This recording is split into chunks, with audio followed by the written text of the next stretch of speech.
Semangat pagi Property People, selamat datang di podcast C21 episode 4 bersama saya Ardianto Wibowo dari Century 21 Indonesia yang akan membawakan sesi podcast C21 episode 4 kali ini. Nah, di sesi podcast C21 episode 4 ini saya tidak sendirian, saya ditemani oleh salah satu member broker dari Century 21 Indonesia. Siapakah dia? Please welcome Pak Margo Kusiono dari Century 21 Prioritas. Halo Pak Margo. Halo juga Pak Ardi. Apa kabar Pak? Luar biasa. Saya lihat Pak Margo nih semakin hari semakin fresh aja nih kayaknya. Amin. Nah, saya mau kasih selamat dulu pertama-tama untuk Pak Margo dan juga kantor karena di Indonesia Property Agent Fest 2020 kemarin, kantor Century 21 Prioritas menjadi nomor 1 di daerah Jakarta. Selamat Pak Margo.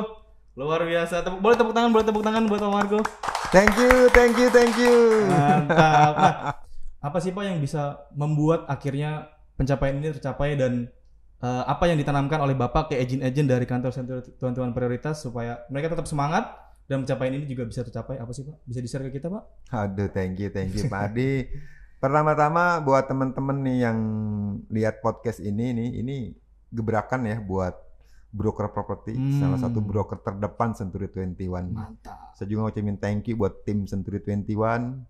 Buat semua tim lah yang udah memfasilitasi saya untuk berbagi ilmu di sini. Luar biasa. Terus terang aja di acara Indonesia Property Agent Fest yang pertama ya, satu-satunya mungkin master franchise broker yang udah ngadain acara dengan online. Mungkin teman-teman kalau Property People belum sempat nonton bisa nih cek di YouTube channel Century 21 Indonesia ya. Dikepoin aja channelnya YouTube Century 21 Indonesia karena subscribernya yang paling tinggi loh. Wah. Saya bangga loh bagian dari Century 21 Indonesia. Oke.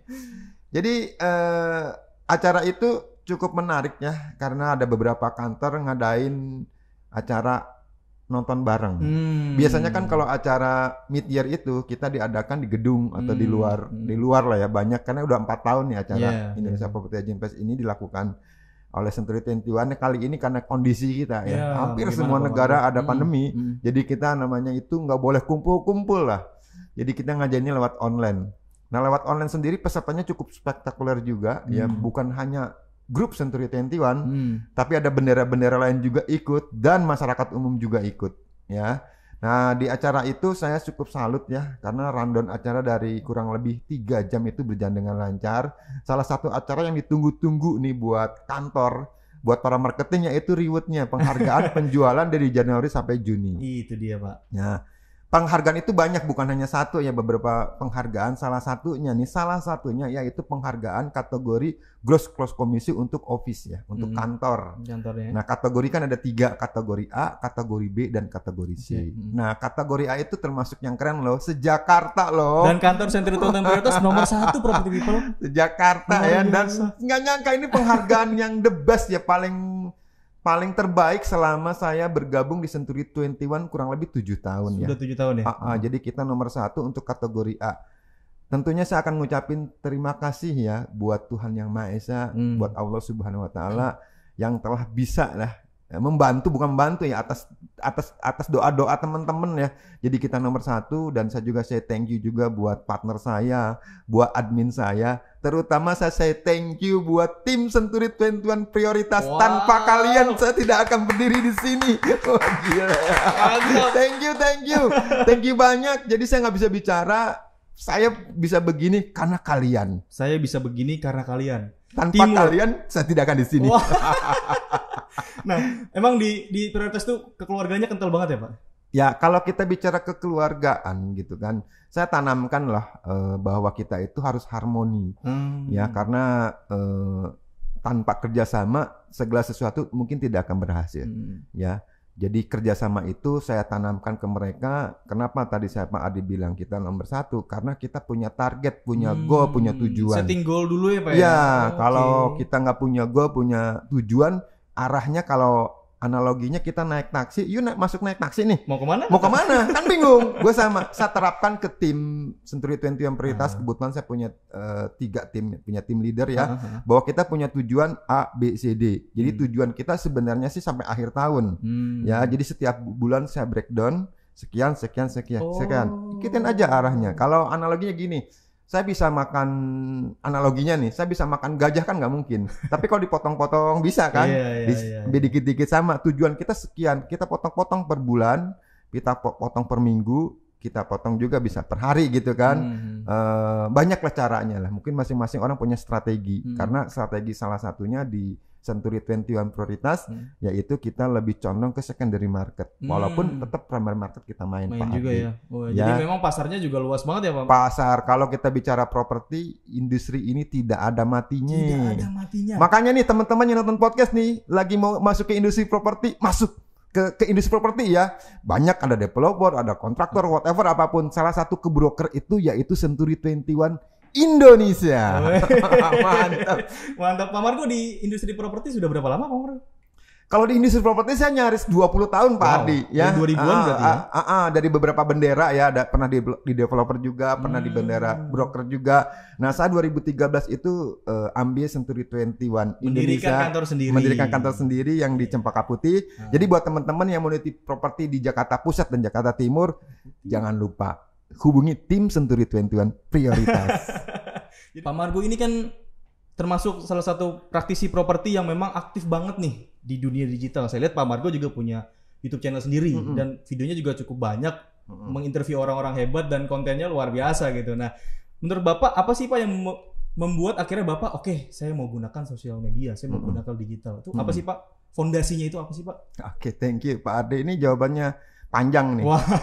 Jadi gini teman-teman, kalau kita melihat ya dari internet ya, sosial media ya, WA sosial itu penduduk kita 2020 itu 272,1 juta jiwa. 270 juta, oke. Di mana 50%-nya kaum muda, gitu kan. Okay. Milenial, ya kan, satu. Kedua, penduduk Indonesia 272,1 juta jiwa itu hampir separohnya 382,3 itu memakai handphone ya kan. Itu marketnya sangat besar sekali dan saya melihat juga mungkin kalau sekarang nih property people nih ya buka handphone, ada 3 aplikasi yang paling sering dilihat. Salah satunya YouTube pasti. YouTube, Instagram, Instagram, Facebook, 3 lah ya. Nah di YouTube itu lucu ya, menurut WA Sosial, karena saya berdasarkan data WA Sosial, itu pemakaian YouTube tahun 2020 itu di Indonesia nih 88%. Kedua WhatsApp 84%, silahkan dibuka lah, ya kan. Jadi sekarang itu kalau misalnya nih analogi saya beli sesuatu, saya nggak ngerti caranya. Lihat aja di YouTube unboxing. Betul, iya. Saya juga sering gitu kan, ya kan? Atau sekarang orang bicara nyari apa-apa, cari Mbah Google, pasti diarahkan ke YouTube juga kan? Iya, betul. Nah, jadi saya melihat dengan media, dengan dengan internet yang sekarang kecepatannya mungkin makin bagus ya, walaupun infrastruktur internet maaf nih pemerintah ya di Indonesia kurang ya. Masih growing, masih agak perbaikan. Iya. Jadi saya melihat kita sebagai broker properti harus memanfaatkan teknologi yang ada, ya kan? Salah satunya dengan YouTube. Kenapa saya melirik YouTube? Karena orang-orang sekarang itu mau tidur, sebelum tidur bukannya berdoa nih, buka YouTube. Bangun tidur dulu, zaman dulu mungkin cari koran ya, cari kopi. Sekarang cari handphone. Di mana? Lu juga begitu kan? Ini kayak saya. Ya kan, lihat ada apa nih. Nah sekarang lagi trending ada apa, ada trending lagi apa. Jadi orang pun mau cari sesuatu pasti salah satunya lihat ke YouTube. Makanya sebagai broker properti kita harus smart nih, kita harus tahu nih, manfaatkanlah fasilitas yang ada. Salah satunya kita masuk ke platform YouTube itu, dunia digital itu, pakailah. Jadi buat Bapak Ibu jangan susah ngeditnya segala macam. Coba aja dulu. Sambil belajar ya. Sambil learning by doing ya. Belajar aja dulu. Ntar lama-lama juga bagus Kak. Konten saya khususkan ke properti. Kenapa? Saya juga ada review ya. Jadi Bapak Ibu pakai handphone aja. Pakai handphone, masukin. Kalau punya Gmail kan pasti udah ada punya YouTube-nya kan. Itu karena market kita gede banget di YouTube.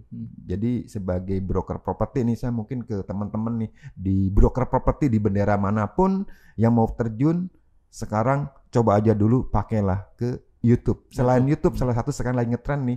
Saya lagi belajar juga nih sama tim saya, yaitu pakai TikTok. Joget-joget gitu. Follow juga TikTok gue. Jadi memang dimanfaatkan sedemikian rupa. Tapi kita TikToknya nggak alay lah. Gue nggak alay lah. Gue mau TikToknya yang menginspirasi mengenai properti juga. Nggak jauh-jauh dari properti ya? Nggak jauh, Tapi, karena Pak, gini, industri Pak. kita seperti itu. Gini Pak, menanamkan digital mindset di pikiran orang-orang untuk yang berkecimpung di dunia properti itu agak susah. Nah menurut Pak Margo gimana Pak soal itu? Jadi gini, kalau kita bicara digital itu kan nggak mengenal umur ya. Iya. Mungkin saya nih udah baby boomer ya, punya anak SMA ya. Jadi kadang-kadang anak saya lebih pintar daripada kita. Ya kita taunya punya handphone canggih, cuma taunya buat WhatsAppan. Ternyata di handphone itu aplikasi kan banyak. Apa sih yang ada di internet? Ya kita bisa A, B, C, D lah.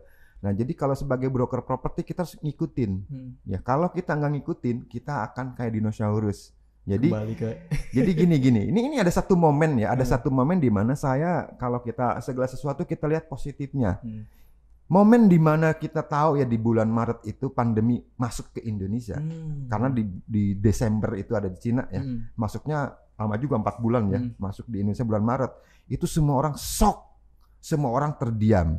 Ya, mau ngapain? Pemerintah bikin apa namanya tuh lockdown lah ya, lockdown lokal ya. Orang di dalam rumah mau ngapain? Terpaksa orang memakai internet. Disitulah sebenarnya ada jangka untuk belajar. Jual properti yang tadinya kita showing, yang tadinya kita ketemu orang, kita semua menggunakan internet. Sudah digital ya. Meeting yang tadinya kita ketemu meeting di restoran, meeting di hotel, meeting di kantor, whatever, kita meeting udah pakai Zoom, pakai Google Meet, pakai Webex. Wah, segala udah berubah semua. Itu sebenarnya tuh 5 atau 10 tahun yang akan datang seperti itu. Karena ini dipaksain. Jadi buat broker properti, buat orang yang industri properti yang tadinya ngeh teknologi, harus pakai, wajib, kudu. Harus pakai teknologi.